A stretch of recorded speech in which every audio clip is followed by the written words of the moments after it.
April 23వ తారీఖున తమిళనాడులో election అవ్వడం. మే 4వ తారీఖున రిజల్ట్ రావడం. అనూహ్యమైన రిజల్ట్.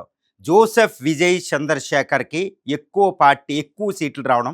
234 సీట్లకు గాను 108 సీట్లు గెలుచుకోవడం. ఇక జోసెఫ్ విజయ్ చంద్రశేఖర్ ఎట్టి పరిస్థితుల్లో చీఫ్ మినిస్టర్ ఆఫ్ తమిళనాడు అనుకున్నాం.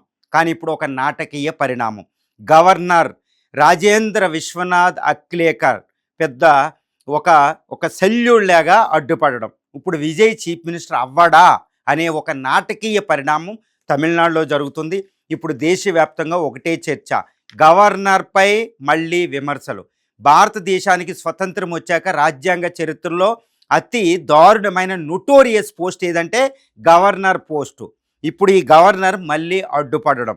ట్రెడిషనల్గా ఇప్పుడు డెమోక్రటిక్ ట్రెడిషన్ అంటే ప్రజాస్వామ్య సాంప్రదాయాల్ని రాజ్యాంగాన్ని తొక్కేస్తూ ఆయన విజయ్ సీఎం అవ్వకుండా అడ్డుపడడం ఇప్పుడు తమిళనాడులో ఒక నాటకీయ పరిణామం. ఇది ఒక బిగ్ బ్రేకింగ్గా కొనసాగుతుంది. అసలు తమిళనాడులో రాష్ట్రపతి పాలనకి ఏదైనా కుట్ర జరుగుతుందా అనేది మనం చూడాలి.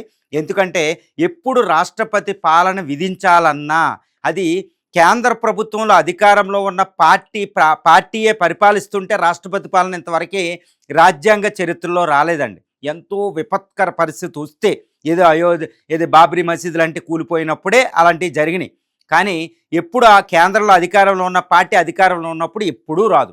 కానీ కేంద్రంలో అధికారంలో పార్టీ ఉండి ప్రాంతీయ పార్టీలు కానీ అపోజిషన్ పార్టీలు వేరే స్టేట్లో ఉంటే జరిగేది. ఇప్పుడు తమిళనాడులో రాష్ట్రపతి పాలనకు ఒక పెద్ద కుట్ర జరగబోతుందా అనేది మనం చూడాలి. ఎందుకంటే విజయ్ చీఫ్ మినిస్టర్ అవ్వడాన్ని నాకు సెక్యులర్ పార్టీలే కావాలి, కాంగ్రెస్ పార్టీయే కావాలి, సిపిఐ సిపిఎంలు, కానీ ఏఐడిఎంకే వద్దు, డిఎంకే వద్దు, మతతత్వ పార్టీ అయిన బీజేపీ అలయన్స్ ఉన్న ఏఐడిఎంకే నాకు వద్దు అంటూ జోసెఫ్ విజయ్ పట్టుబట్టడం. అంటే ఏంటి, గవర్నర్ దీన్ని అడ్డుపడుతున్నాడు. ఏమని, 118 సీట్లు కావాలి నీకు, అవన్నీ నిరూపించుకో, నేను ఇస్తానంటూ లోక్భవన్లో ఆయన చెప్పడం విజయ్ని వెనకపడడం. అంటే ఏంటి, ఈయన నిరూపించుకోలేకపోతే దిక్కేంటంటే రాష్ట్రపతి పాలన తప్పితే వేరే పరిస్థితి అక్కడ ఉండదు. అంటే రాష్ట్రపతి పాలనకి గేమ్ స్టార్ట్ అయిందని చెప్పొచ్చు. మరి ఏంటి అంటే, మరి విజయ్కి ఏఐడిఎంకే నుంచి బీజేపీ నుంచి ఆఫర్ వచ్చింది. ఇప్పుడు ఎలక్షన్ అవ్వగానే అమిత్ షా నుంచి ఫోను ఏంటంటే, బీజేపీ ఆ తర్వాత ఏఐడిఎంకే అలయన్స్లో మీరు గవర్నమెంట్ ఫామ్ చేయండి, మీకు కేంద్రంలో సపోర్ట్ ఉంటుంది, చాలా బాగుంటుందని అమిత్ షా గారు చాలా చెప్పారు. కానీ ఇక్కడ విజయ్ వినలేదు. నేను సెక్యులరు, మతతత్వ పార్టీ అని మీతో పెట్టుకోను, మీతో పెట్టుకున్న ఏఐడిఎంకేని కూడా మతతత్వ పార్టీగా గుర్తిస్తానంటే అమిత్ షాకి చెప్పడం. ఈయన కాంగ్రెస్ సపోర్ట్, రాహుల్ గాంధీ సపోర్ట్ 5 సీట్లు తీసుకుని మిగిలిన పార్టీలతో ఇప్పటి వరకు 113 అయినాయి గవర్నర్ దగ్గరికి వెళ్ళడం. కానీ గవర్నర్లు ఎవరి ఆధీనంలో ఉంటారండి? కేంద్ర ప్రభుత్వం, ముఖ్యంగా హోమ్ మినిస్ట్రీ ఆధ్వర్యంలో ఉంటారు. ప్రస్తుతం Rajendra Vishwanath Arlekar Kerala governor additional charge ఇక్కడ తమిళనాడులో తీసుకుంటున్నారు. ఆయన మొత్తం కేంద్ర గవర్నర్ అంటేనే ఏజెంట్ ఆఫ్ సెంట్రల్ గవర్నమెంట్గా పనిచేస్తారు, ఏజెంట్ ఆఫ్ కాన్స్టిట్యూషన్గా పనిచేయరు. ఇదే అతిపెద్ద ప్రాబ్లం. సర్కారియా కమిషన్ నుంచి ఎన్నో ఎస్ఆర్ బొమ్మాయి కేసులు, సుప్రీంకోర్టు కేసులు అన్నీ కూడా మనం చూసాం.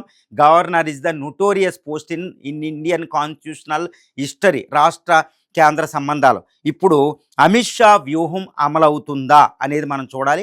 ఎస్, తమిళనాడులో అమిత్ షా వ్యూహం అమలవుతుంది. ఏంటి అమిత్ షా వ్యూహం అంటే, రాష్ట్రపతి పాలన తేవడం, లేదా విజయ్ తన మాట విని ఇటు ఏఐడిఎంకేతో కానీ బీజేపీతో కలిసి అలయన్స్ ఫామ్లో గవర్నమెంట్ ఫామ్ చేయాలి. అంటే కాషాయ జెండా ఎగరాలి, అంతేగాని కాంగ్రెస్కి అవకాశం ఇవ్వకూడదు ఎట్టి పరిస్థితుల్లో. ఇది మోడీ యొక్క, అదేవిధంగా అమిత్ షా వ్యూహంగా మనకు కనపడుతుంది. మరి ఏంటి అంటే, విజయ్ మీద ప్రెజర్ తేవడం. నువ్వు గవర్నర్ ఏం చెప్తున్నాడు, ఇప్పుడు నీకు 113 సీట్లే ఉంది, 108, కాంగ్రెస్ 5, 118 పట్టుకురా, అప్పుడు గవర్నమెంట్కి సీఎంగా ప్రమాణ స్వీకారానికి పంపిస్తా, లేదా అని రెండోసారి వెనక్కి పంపడం జరిగింది. ఈరోజు లేటెస్ట్ న్యూస్ అండ్ ప్రస్తుతానికి వెనక్కి పంపితే ఇప్పుడు విజయ్ మళ్ళీ వెనక్కి వెళ్ళడం జరిగింది. అక్కడ సపోర్టే ఆయన గ్యాదర్ చేసుకుంటున్నాడు. మరి గవర్నర్ రాజ్యాంగం మనకి ఏం చెప్తుంది? ఇప్పుడు గవర్నర్ అసలు మనకి ఏం చెప్తుంది? విజయ్కి నో ఛాన్స్, గవర్నర్ కరెక్టేనా లేదా అనేది పెద్ద చర్చ నడుస్తుంది. మరి రాజ్యాంగం మనకి ఏం చెప్తుందంటే, ఆర్టికల్ 164(1) 164(1) ప్రకారం ఈ గవర్నర్ సంతృప్తి చెందాలి, సాటిస్ఫై అయ్యి అక్కడున్న పార్టీని పిలవాలి, లార్జెస్ట్ మెజార్టీ పార్టీని తప్పకుండా పిలవాలి. ఏది మెజారిటీ వచ్చిన తర్వాత ఇప్పుడు 234 సీట్లకి తమిళనాడు అసెంబ్లీలో 118 పైకి వస్తే ఇంకా గవర్నర్కి నో ఛాన్స్. బట్ ఇక్కడ హంగ్ ఫామ్ అయింది, హంగ్ అసెంబ్లీ. కాబట్టి ఇలాంటప్పుడు గవర్నర్కు ఒక విచక్షణ అధికారం ఉంటుంది. అదేంటి, ఆయన సాటిస్ఫై కావాలి. కాబట్టి రాజ్యాంగం ప్రకారం ఇప్పుడు గవర్నర్ నడుచుకున్నట్టే మనకు ఉంది. 164(1) ఆర్టికల్ ప్రకారం లార్జెస్ట్ ఆయన సంతృప్తి చెందాలి. దాన్ని ఇప్పుడు ఆ విచక్షణ అధికారాన్ని ఆయన ఉపయోగించేస్తున్నాడు, డిస్క్రిషనరీ పవర్స్ని విజయ్ని వెనక్కి పంపిస్తున్నాడు.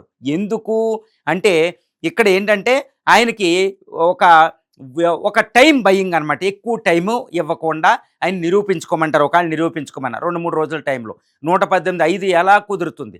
లేదా ఫ్లోర్ టెస్ట్ చేసుకోమని పంపించాలి, కానీ ఇవ్వడంలే. అంటే ఈలోపు అక్కడ డిఎంకే వీటిల్లో ఏఐడిఎంకే విడిపోకుండా అక్కడ పెట్టి ఏఐడిఎంకే ఇంకా విజయ్కి దిక్కు లేకుండా చేసి ఏఐడిఎంకే అక్కడ అమిత్ షా చెప్పినట్టు ఏఐడిఎంకే కానీ బీజేపీ సపోర్ట్ తీసుకునేటట్టు గవర్నర్ గేమ్ ప్లాన్ చేస్తున్నాడు. కానీ రాజ్యాంగం ప్రకారం ఇప్పుడు డెమోక్రటిక్ ట్రెడిషన్స్ అనేవి ఒకటి ఉంటాయండి.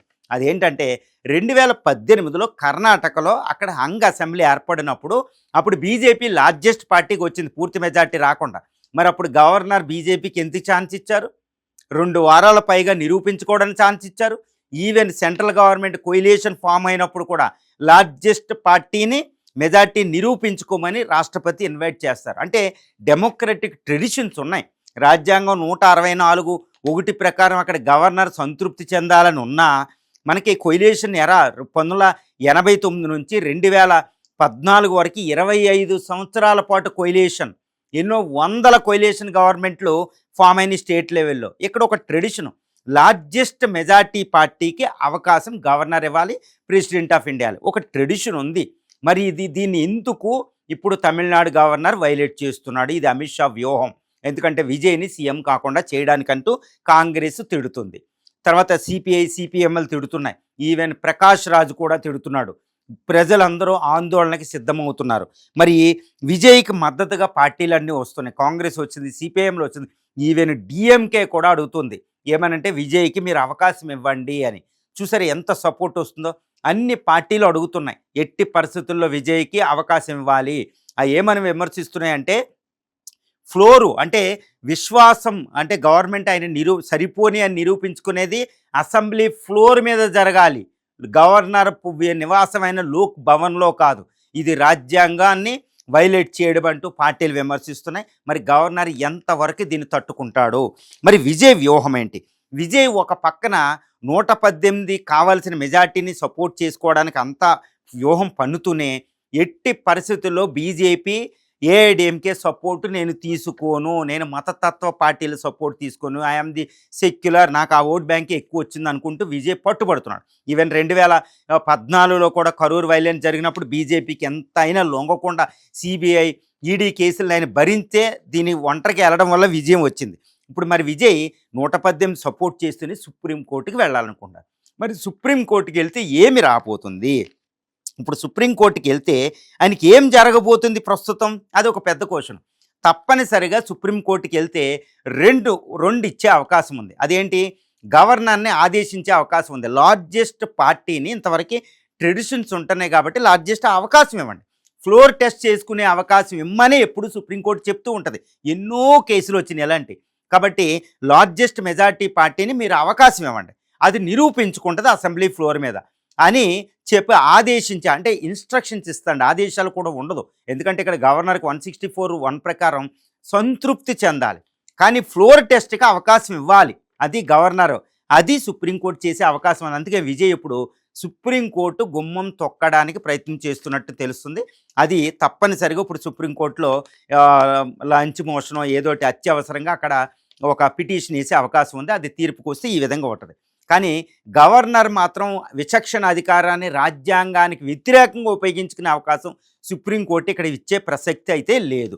ఇది ఇలా ఉండగా ఇప్పుడు తమిళనాడులో ఒక రకమైన ప్రజల్లో ఒక రకమైన డిస్కషన్ జరుగుతుంది మీడియాలో అంతట్లో. అదేంటి? విజయ్ని అడ్డుకోవడం ఏంటని. ఎందుకంటే సిపిఎం నుంచి, కాంగ్రెస్ నుంచి, ఈవెన్ డిఎంకే కూడా అవకాశం ఇమ్మని అడుగుతుంది. ఎందుకంటే ప్రజల్లో విజయ్ సీఎం అని చూడాలి అనే ఒక ఉత్సుకత అక్కడ ఉందన్నమాట. అందుకే ఆయనకి ఒక రికార్డు స్థాయిలో గెలిపించారంటే ద్రవిడియన్ పొలిటికల్ పార్టీలు పెట్టి ఆయనకి ఎంత మద్దతు ఉందో మనం చూడొచ్చు కార్పొరేటర్ల నుంచి. కాబట్టి ఎక్కువ కాలం గవర్నర్ ఒక్కవేళ ఆపితే మాత్రం అది ఒక ప్రజోద్యమంగా అక్కడ వచ్చే అవకాశం ఉంది. తమిళనాడులో ప్రజోద్యమం అంటే ఎలా ఉంటుందో మనకు తెలుసు. కాబట్టి విజయ్‌కి సపోర్ట్‌గా మాత్రం ప్రదర్శనలు ఇలాంటివి జరిగితే, తర్వాత కాన్స్టిట్యూషనల్ విశ్లేషకుల నుంచి, అపోజిషన్ పార్టీల నుంచి మద్దతు పెరిగితే, ఇక గవర్నర్ మీద మళ్ళీ గవర్నర్ పాలన ఎలా ఉంటుందో చూద్దామని అవుతుంది. అంతేగాని గవర్నర్ పాలనకి సెంట్రల్ గవర్నమెంట్ ట్రై చేస్తే ఉండే పరిస్థితి అక్కడ లేదు. అలా చెయ్యాలి అనుకుంటే ఒకటే ఒకటి మోడీ తర్వాత అమిత్ షా ముందు అదేంటంటే ఎట్టి పరిస్థితుల్లో ఒక విజయ్‌కి ఫ్లోర్‌లో మెజారిటీ లేకుండా చూసుకోవాలి అంతే. కానీ ఇప్పుడు అంత సాధ్యం లేదు. ఎందుకంటే విజయ్ మాత్రం ఫ్లోర్ టెస్ట్‌కి వెళ్తే అక్కడ ఏఐడీఎంకే ఎమ్మెల్యేలు చాలామంది ఈయనకు ఓటేసే అవకాశం ఉంది. దాన్ని అంటే ఏఐడీఎంకేని రక్షించడానికే ఇప్పుడు మోడీ షా వ్యూహం అని చెప్తున్నాం. రెండోది ఏంటంటే విజయ్ సీఎం అవ్వకూడదు. సీఎం అవుతే అది బీజేపీ ఏఐడీఎంకే సపోర్ట్‌తో బీజేపీ కాషాయ జెండా ఎగరాలి. కానీ కాంగ్రెస్ జెండా ఎగరకుండా చేయడానికి వ్యూహం ఎవరో ముఖ్యంగా అమిత్ షా వ్యూహం పంతున్నట్టు తెలుస్తుంది. కానీ ఇప్పుడు తమిళనాడులో ఇది అంతగా సక్సెస్ అయ్యే ఎక్కువ సక్సెస్ అయ్యే అవకాశాలు చాలా చాలా తక్కువన్నాయని తెలుస్తుంది. ఎందుకంటే విజయ్ కొత్తగా రాజకీయ అనుభవం లేకపోయినా టీవీకే పార్టీకి పూర్తి సపోర్టు, కాంగ్రెస్ సపోర్టు టీవీకేకి ఉండడం వల్ల, కాంగ్రెస్ లాయర్లు కాంగ్రెస్ ఉండడం వల్ల, ఇంకా సిపిఐ అందరూ సపోర్ట్ చేయడం వల్ల, ప్రజల మద్దతు ఉండడం వల్ల విజయ్ సీఎం అవ్వడం ఖాయం. కానీ ఇక్కడ గవర్నరు అనవసరంగా ఇప్పుడు అమిత్ షా గారికి ఇటు విజయ్కి మధ్యలో నలిగిపోతాడు. మళ్ళీ గవర్నర్ పోస్ట్ అనేది వరస్ట్ పోస్టు. ఇది ఎప్పుడు కేంద్రానికి ఏజెంట్ కానీ రాజ్యాంగానికి ఏజెంట్గా పనిచేయడం లేదని ఎస్ఆర్ బొమ్మాయి కేసులు, సర్కారియా కమిషన్లు ఇవన్నీ మళ్ళీ గుర్తుకు తెచ్చే ఒక సంఘటనగా ఉండబోతుంది. ఈ రాజేంద్ర విశ్వనాథ్ అఖ్లేకర్ మాత్రం తొందరగా మేలుకొని రాజ్యాంగం ఉంది నేనేం చేయలేనని అమిత్ షా గారు చెప్పి ఇక్కడ చేస్తే ఉత్తమంగా ఉండబోతుంది.